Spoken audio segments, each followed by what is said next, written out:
Aquí comienza El beso de la paz y la justicia, con la conducción del pastor Roque Allegrini.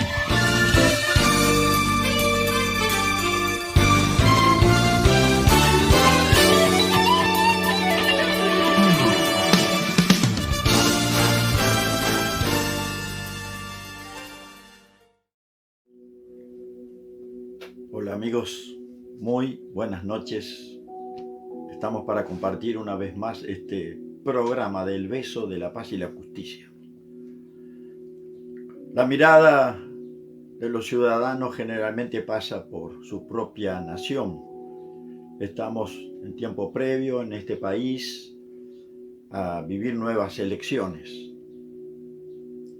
la segunda etapa de ellas, y habrá definiciones seguramente. En la historia de la humanidad podemos comprobar que el hombre siempre procura saber de antemano qué le va a venir, cuál será su futuro. Y pareciera ser que los gobernantes no escapan a esto. ¿Cómo me va a ir? Si alcanzo a ser gobernador, presidente, intendente, ¿cómo me va a ir? ¿Cómo será? ¿Cómo saldrán las cosas? Qué bueno sería que alguien me anticipe qué ocurrirá conmigo. Lo cierto es que la Biblia tiene todos estos aspectos. Hay relatos muy interesantes que hacen que veamos que Dios siempre se ha anticipado al hombre. Dios nos hizo, Dios sabe a través de la experiencia de venir en Jesucristo a ocupar un lugar entre los hombres, sabe lo que el hombre siente, sabe lo que el hombre aspira. A Jesús lo rodeaba gente de todo tipo, también aspirantes a gobernantes y también aquellos que eran jefes religiosos y también la gente común. Y en todos lados palpaba el ambiente y lo que la gente esperaba de él y esperaba de las cosas de este mundo y qué esperaba de Dios. ¿Cuántas personas hoy buscan a Dios para saber, para dirigir su vida, no para saber el futuro? Porque cuando uno lee la Biblia, tiene marcado todo lo que va a pasar con la persona, en la faz personal, qué va a pasar con las naciones, qué va a pasar con el mundo, qué va a pasar con el fin del mundo, si es que usted cree que existe o que existirá un fin del mundo. Bueno, tiene que indagarlo. Yo le digo, en la Biblia está, pero no le digo cómo es. Lo desafío a que lo busque y que procure aprender y comprender cómo es Dios con respecto a nosotros. Jeremías fue un profeta. ¿Qué era un profeta? Y alguien generalmente del vulgo, o sea, del común, del pueblo, que no se distinguía por ser aspirante a gobernar ni a dirigir nada, pero que Dios le hablaba de golpe y le decía: Jeremías, tengo un trabajo para ti. Y las personas, de acuerdo al relato bíblico, se sorprendían y generalmente había de entrada una especie de rechazo. Pero Señor, mírame, yo no valgo nada, no tengo nada, no soy un peón, soy una persona común del pueblo, no. Y bueno, pero Dios lo convencía y le decía: cuando vos hables, te vas a dar cuenta que lo que digas va a afectar a la gente. Y así fue con Jeremías. La gente lo escuchaba y se daba cuenta que era parte de Dios lo que él decía, pero generalmente la gente evitaba obedecer. Usted dirá: ¿cómo puede ser que alguien hable y diga palabra dentro del pueblo de Dios, de parte de Dios, y la gente mira para el otro lado? Es muy normal, lo estamos viviendo todos los días. Los cristianos, entre comillas, que vivimos en Argentina, sabemos cómo tenemos que vivir. Sin embargo, muchos cristianos aceptan las condiciones de este mundo y aceptan vivir en condiciones deshonestas, para decirlo rápido. Es decir, ¿qué es deshonesto? Vivir sin trabajar, vivir sin hacer lo que corresponde como Dios manda, ganarse el pan con el sudor de la frente. Esto es lo que Dios estableció cuando el hombre pecó y se apartó de Dios. Bueno, esa regla sigue intacta. De acuerdo a la palabra de Dios, la honestidad pasa porque el hombre gane su propio sustento. Bien, estaba hablando de Jeremías, ¿verdad? Jeremías fue un hombre común, pero con una misión muy importante. Y le voy a leer algunos textos que está en capítulo 10 del libro de Jeremías. Le dice a la nación de Israel: no te comportes como las otras naciones que tratan de leer el futuro en las estrellas. No tengas temor de sus predicciones, aun cuando otras naciones se aterren por ellas. Qué interesante, ¿no? Por eso digo que Dios nos conoce, Dios conoce al ser humano mucho más allá de lo que nosotros pensamos. Y es verdad, trasciende, se escuchan rumores, salen palabras de que hay determinadas personas que son agoreros, que van y reciben palabra, reciben un pago para darle una respuesta a un presidente, a un gobernador de un país, de alguna provincia, de algún sitio del mundo, porque el hombre necesita saber cómo le va a ir. Tiene su plan, pero quiere saber cómo va a resultar.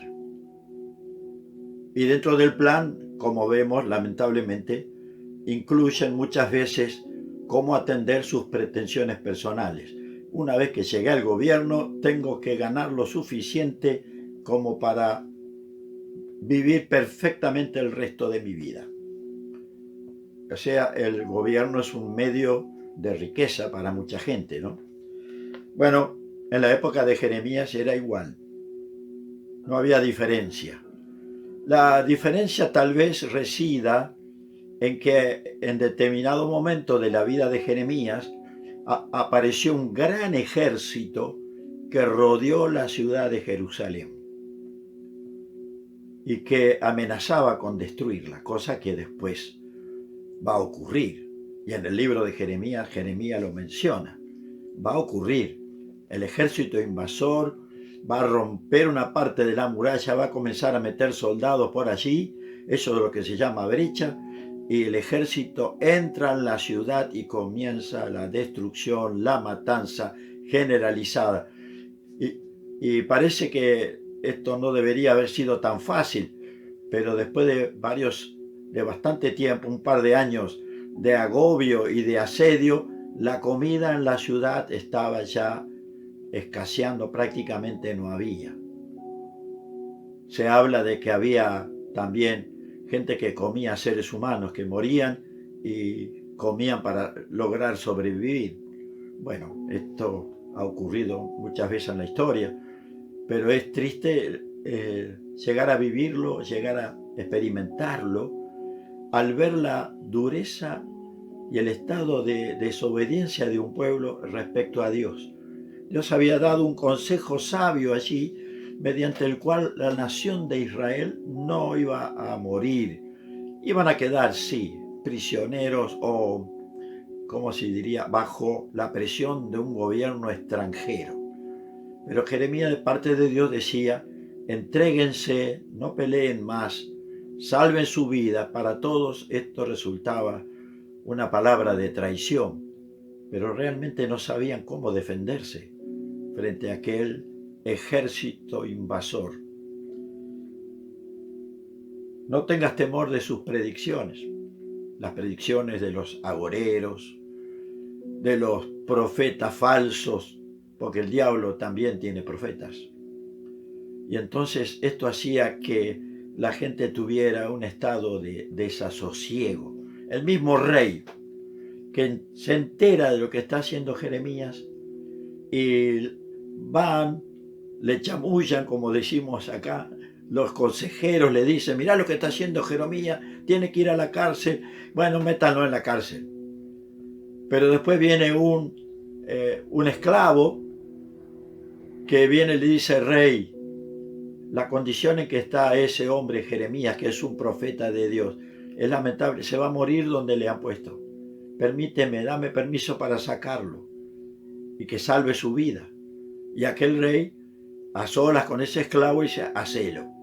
Conseguite 30 hombres que te acompañen, busca soga, busca elementos. El Jeremías estaba metido en el fango, en una cisterna que tenía barro abajo, un barro líquido posiblemente, del cual él no podía zafar, no podía salir, no podía trepar.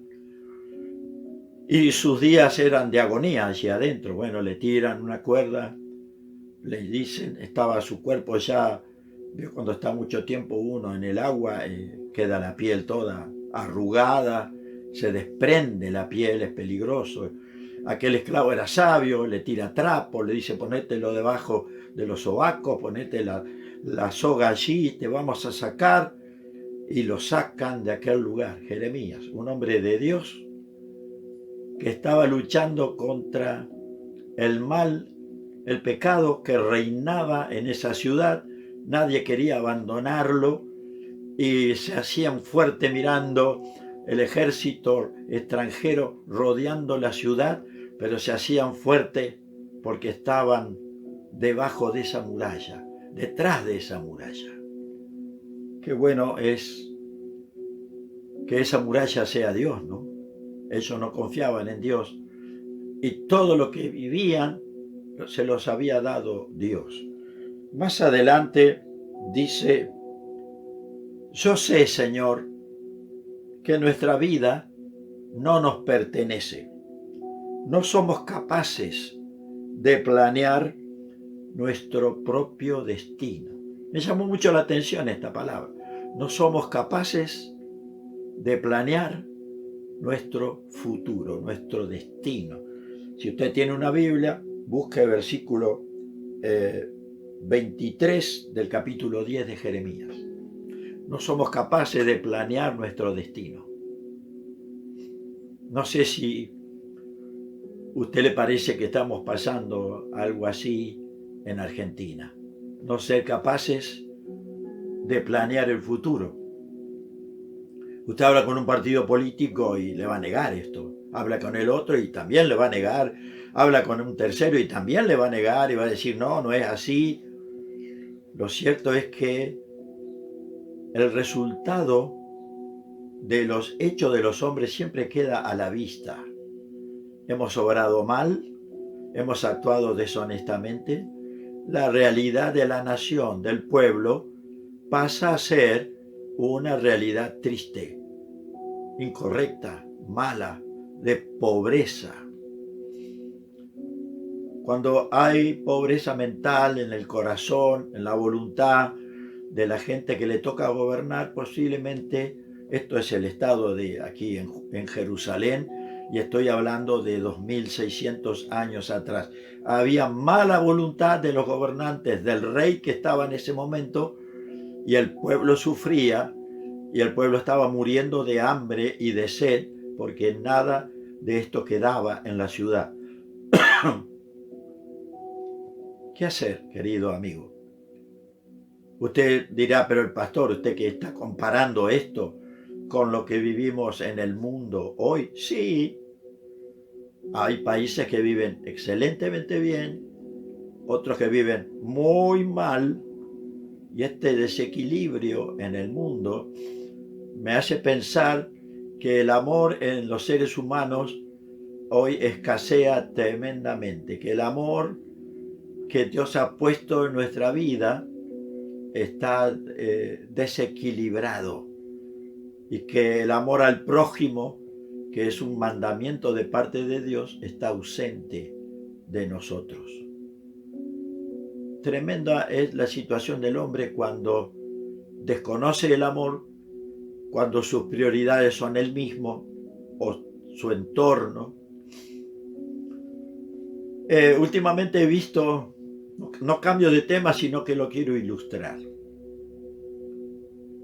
Hay un grupo, hay una, digamos, un programa en internet que le permite a uno ver y la gente colma de escenas de animales, de cómo trabaja una víbora, de cómo trabaja un león. Pero lo que me llama la atención siempre es que cuando un animal es presentado y presentan sus cachorros, el animal en su instinto mantiene la defensa de sus cachorros. Y cuando veo el mundo y digo, bueno, si los animales no renuncian a la defensa de sus cachorros, lo siguen defendiendo como lo defendieron siempre, hablemos de cachorros en los animales, hablemos de pichones, si siempre los animales tuvieron esa actitud de defensa, y está esa frase respecto a la gallina, ¿no? Que la gallina que tiene sus pollitos allí sueltos tiene esa capacidad de abrir sus alas y abrigar a sus pollitos cuando son pequeños. Es decir, en el instinto está en el animal cuidar a su cría. Y miro al hombre, ¿no? Y tanta agresión que hay contra los niños hoy, estamos perdiendo la capacidad de defender a nuestros niños. ¿No lo ha pensado usted? Y usted dirá, no, pastor, no se meta conmigo, mire que yo llevo a mis hijos a la escuela, los llevo, los traigo, los llevo a los clubes para que practiquen, para que tengan un deporte, les permito hacer reuniones de amigos. Bueno, sí, hay gente que cuida mucho a sus hijos de esa manera. Pero la agresión hoy a nuestros niños está en la parte mental, en la información que se le llega, que se le presenta, que se le obliga a estudiar. Y entonces, cuando la familia no cumple ese rol de protección, yo entiendo perfectamente hoy que la mujer tiene que salir a trabajar. Si no, no alcanza el dinero. Tiene que ayudar a su esposo. Esto es una realidad que ojalá no fuera así. Ojalá que todo varón, todo hombre se preparara, entendiera cómo es la vida, se preparara lo suficientemente bien en su juventud para tener un trabajo que le permita tener los ingresos suficientes para que su esposa esté en su casa. Y si hay hijos, que la esposa esté allí, que haga el papel de esposa con el esposo, que haga el papel de madre con los hijos, que los acompañe, que los alimente, que les cuide la salud, que el esposo venga y forme esa pareja que defiende la casa, defiende el hogar, defiende a los niños, y hay una atención, y hay una charla, y hay un intercambio entre el padre, los hijos, la madre, los hijos, el padre con la madre. Y no hay este problema que plantea Jeremías, que acabo de leer, ¿no es cierto? No somos capaces de planear nuestro propio destino. Claro, el entorno que veía Jeremías era tan malo, era tan grave el peligro que había, que él saca esta conclusión. Nuestro destino no depende de nosotros, depende de un ejército que está allí afuera, que si rompe nuestros muros se nos mete y chau nación, chau ciudad, chau rey, se acabó todo. El destino, mucha gente dice que se lo trabaja uno. En libertad, sí. Sin presiones, sin enemigos, sí. Pero cuando hay enemigos, cuando el dinero no alcanza, cuando la situación tiene su complejidad, ahí resulta más difícil decir, voy a planear esto. ¿Sabe que la iglesia cristiana en el mundo también sufre elementos así agresivos como sufre la humanidad entera, ¿no? Hay países donde los cristianos son perseguidos, son encarcelados, son asesinados por el solo hecho de creer en Jesús y tener una Biblia o tratar de tener una Biblia. Muchos no la tienen. Hay países donde la Biblia está prohibida. Y usted dirá, ¿qué de mal puede hacer una Biblia? ¿Qué de mal puede hacer una fe cristiana? ¿Qué de mal puede ser amar? Sin embargo, hay países que ven en todo este sistema un gran peligro.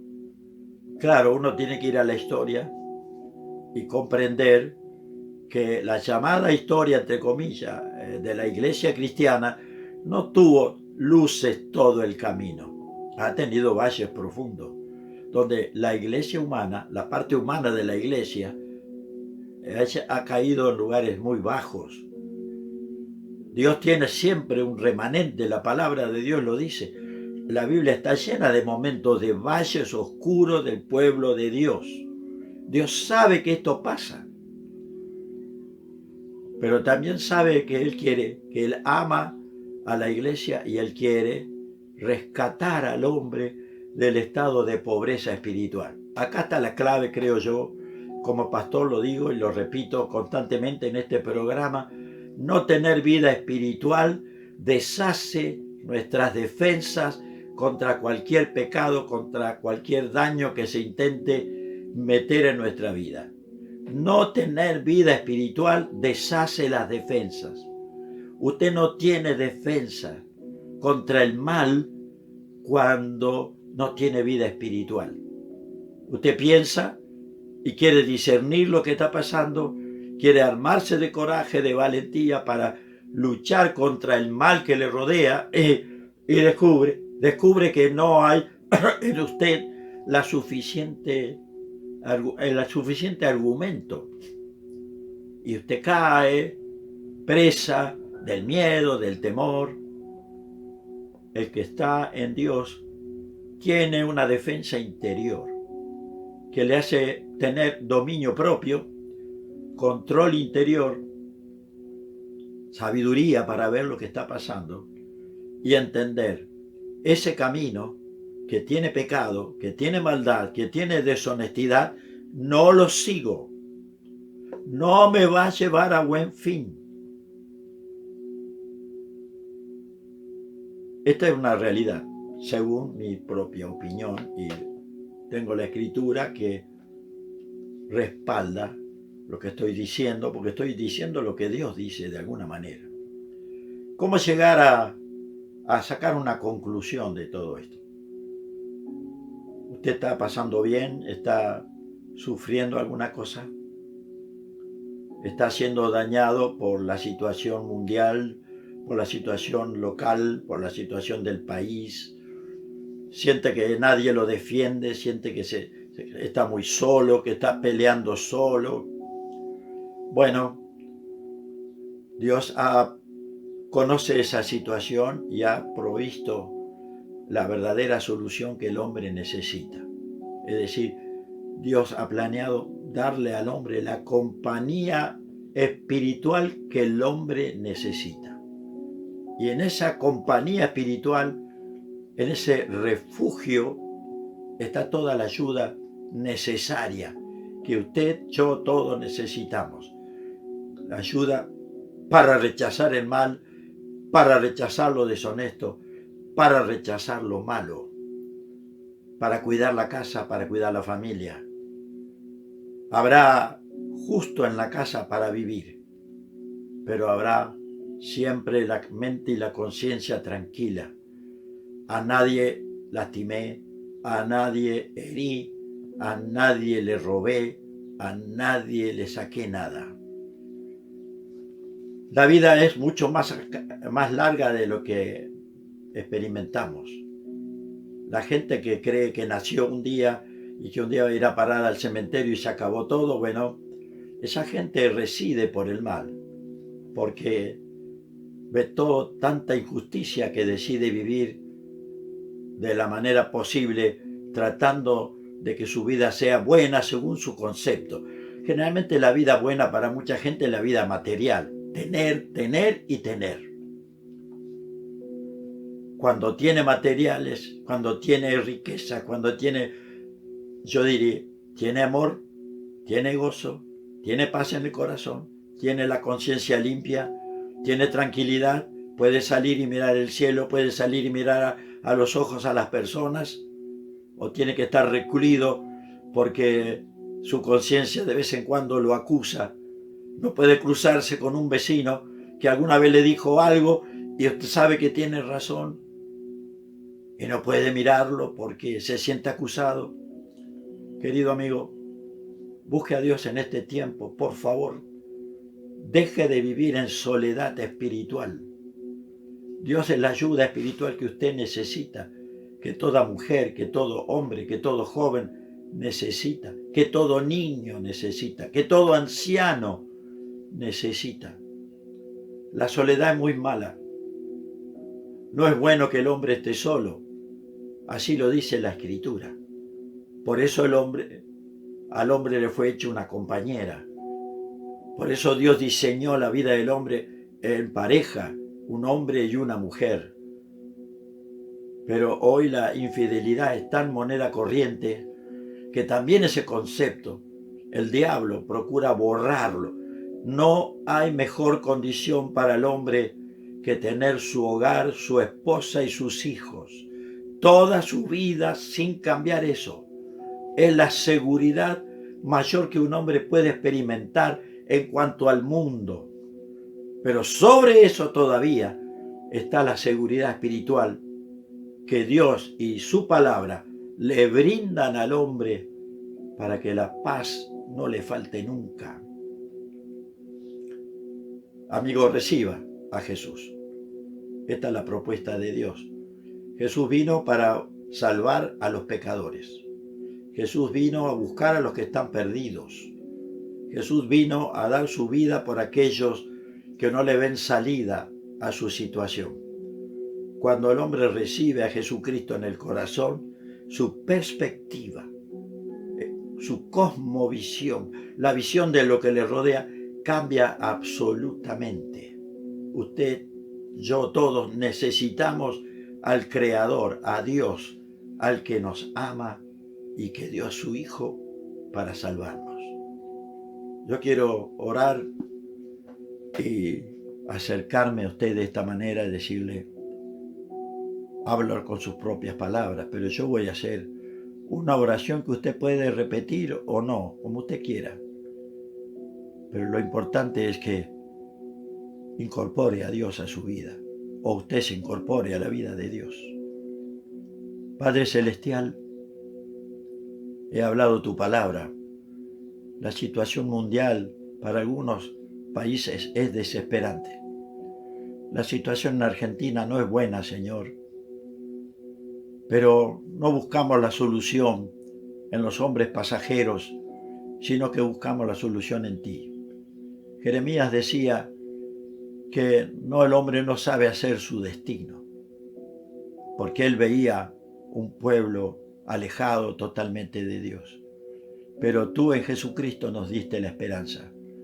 Hay un destino posible, un destino de paz y de amor para aquellos que te aman. Yo bendigo, Señor, a los que están viendo este programa y te pido que tu Espíritu Santo les ayude a tomar la mejor decisión, que es buscarte a ti. Te doy muchas gracias, Padre, y a ti sea todo honor y toda gloria. En el nombre de Jesús. Amén. Dios bendiga su vida. Lo espero en este punto de su canal, de su televisor, o en la radio también, en la FM Litoral. FM Litoral, mire lo que dije, FM Latina. Me cambié por una radio de Paraná. Bueno, que Dios le bendiga, que Dios le proteja y que las decisiones que usted tome sean bajo el amparo y el consejo de Dios. Chao.